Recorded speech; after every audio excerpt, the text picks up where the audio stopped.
What if the poverty of your country was not an accident? What if it was not bad leadership, not lazy people, not a lack of resources or intelligence or hard work? What if poor countries stay poor because a system was built to keep them that way?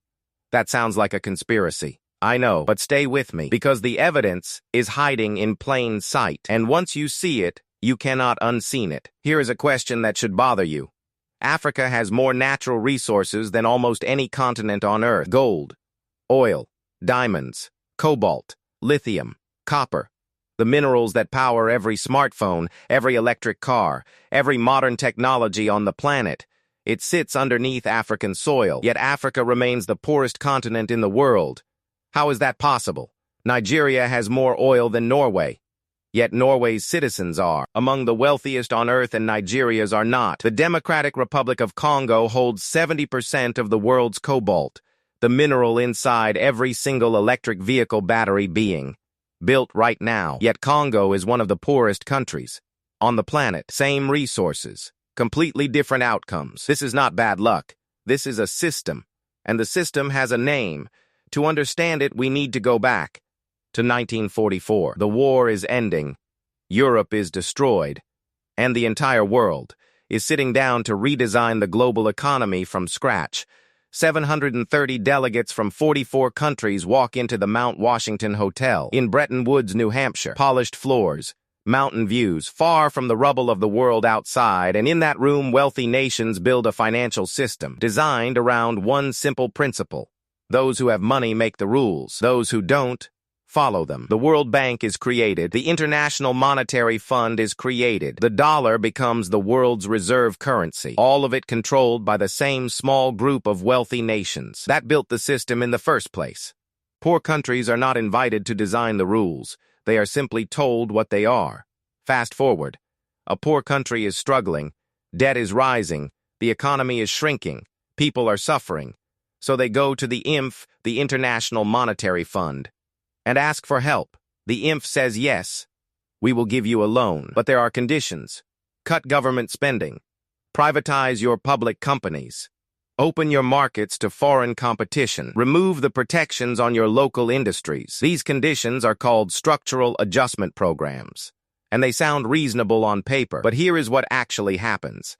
The government cuts spending so schools get fewer teachers, hospitals get fewer medicines, roads stop being built. Local industries which needed protection to grow are suddenly competing against massive foreign corporations with unlimited resources. They cannot survive. They collapse. The foreign corporations move in, buy the resources cheaply, extract the wealth, send the profits home, and the poor country which borrowed money to develop is now poorer than before, with more debt and less control over its own economy than it started with. This happened in Argentina, in Ghana, in Zambia, in country after country after country. The loan was not rescue. It was a trap, but the trap goes deeper than loans. Here is the part nobody talks about. When a mining company from a wealthy country extracts resources from a poor country, where do the profits go? Not to the local community, not to the national government, not to the people whose land was used. Through a system of tax havens, transfer pricing, and legal loopholes, the profits flow out to offshore accounts,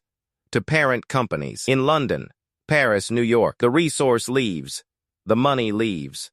What stays behind is a hole in the ground and a population no better off than before. This is called illicit financial flow, and according to the United Nations, poor countries lose over $1 trillion every single year. This way, $1 trillion every year flowing out of the countries that need it most into the accounts of the countries that need it least. That is not poverty. That is extraction. So what changes? Right now, something is shifting. Countries are starting to say no. Zimbabwe claimed back its mining rights. Bolivia nationalized its lithium deposits, the largest on Earth. African nations are increasingly demanding that raw materials be processed locally before export, creating jobs, building industries, keeping value at home. China is offering loans with fewer conditions, which is controversial, with its own set of problems, but it is breaking the monopoly that Western institutions have held over poor country financing for 80 years.